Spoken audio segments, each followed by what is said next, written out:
I've been interested in kind of science and engineering since I was in elementary school. I got turned off to biology actually in high school because I had a miserable teacher, and it memorize all the parts of the flowers and all the other stuff that kids maybe still have to do, I don't know, and I thought that was just dreadful.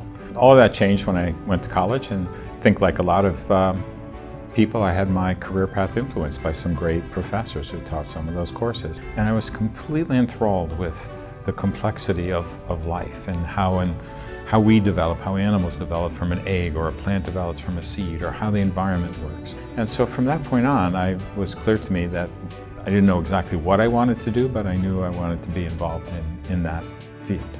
And I very early on worked on a project that was to identify viruses that would grow on bacteria called Pseudomonas. A lot of cystic fibrosis kids get Pseudomonas infections in their lungs, and they die from those infections.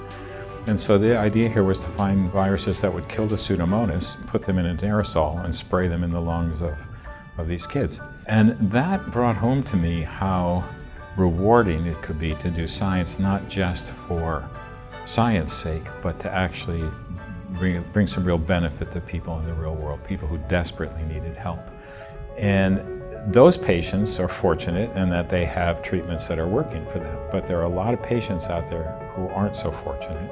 And so, if we want to talk about the science of hope, what we need to do is give those families, those kids, their parents, some hope that they have a future. We're focused on neurological diseases. They're complicated, and there aren't therapies for them, for most of them. For Alzheimer's, Parkinson's, ALS, SMA, there are no therapies for these. And there's a reason for that. They're very complicated, and the biology isn't very well understood. The burden of Alzheimer's disease is huge already today and will become even greater in the future. It has the potential to actually bankrupt the healthcare system. There's a huge human cost as well. That if you've been personally affected with Alzheimer's disease by somebody that you're close to, you can see what this does to families. And so the number of patients affected is not just the number of patients with Alzheimer's disease.